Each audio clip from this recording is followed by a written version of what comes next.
représente échec à 90 degrés. Eh bien, échec à 90 degrés, vous jouez sur un plateau tel que celui-ci. Donc, bien entendu, vous devez revoir tout ce que vous connaissez sur les échecs, enfin, au niveau des stratégies. Alors, pour ceux qui n'ont jamais joué, un pion aux échecs a le droit d'avancer de 2 cases lorsque c'est son premier mouvement, ou d'une seule case en avant. Ensuite, il prend en diagonale. Le roi doit être mis échec et mat par l'autre joueur, c'est-à-dire qu'il ne puisse plus être défendu par une autre pièce et qu'il ne puisse plus bouger. Alors le roi sinon se déplace dans toutes les cases adjacentes à sa case. Pardon, là je vous ai montré la reine.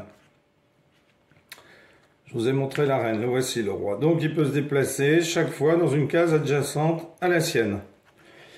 La reine, elle fait ce qu'elle veut, c'est-à-dire qu'elle se déplace horizontalement, verticalement, en diagonale, d'autant de cases qu'elle le veut. La seule chose qu'elle ne peut pas faire, c'est ce que le cavalier fait. Alors ensuite, elle ne peut pas sauter par-dessus des pièces, comme le roi. Il n'y a que le cavalier qui peut sauter par-dessus. Le fou, donc le fou, ou l'évêque, il y en a un sur case blanche, un sur case rouge. Donc, il se déplace en diagonale. Donc, celui de case blanche restera tout le temps sur des cases blanches. Et celui de case noire restera tout le temps sur des cases noires. Vous avez la tour. Eh bien, la tour, elle se déplace horizontalement ou verticalement d'autant de cases qu'elle le veut. Et elle ne saute pas par-dessus les pièces, puisque la seule pièce qui est capable de sauter par-dessus des pièces, c'est le cavalier. Alors, le cavalier qui se déplace en L ou en Y, une moitié de Y, c'est-à-dire qu'il va avancer de 2 cases et aller à gauche ou à droite. Donc en fait, il avance d'une case et ensuite il va en diagonale. Donc il avance d'une case et ensuite il va en diagonale. Donc lorsqu'il est sur case marron, il atterrira forcément sur une case blanche. Et lorsqu'il sera sur une case blanche, eh bien il atterrira forcément sur une case marron. En fait, il fait un coup en avant ou un coup en arrière et un coup en diagonale.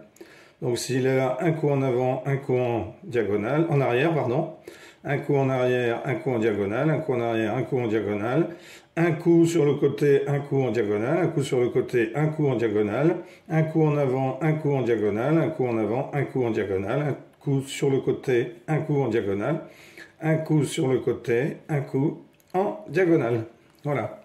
Alors il fait ce qu'on appelle un L ou un Y, la moitié d'un Y. Vous voyez, là on aurait notre Y de tracé, eh bien lui il choisit une des 2 branches du Y.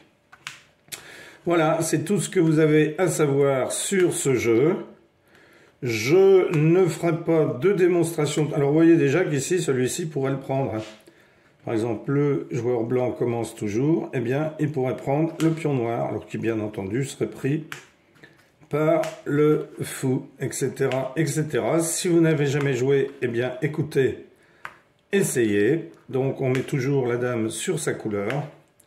Donc, la dame blanche sur une case blanche, la dame noire sur une case noire. Voilà, alors je tenais à remercier tous les gens qui se sont abonnés, tous les gens qui s'abonnent, parce qu'il y a tous les jours qui s'abonnent. Donc, merci à vous pour votre soutien.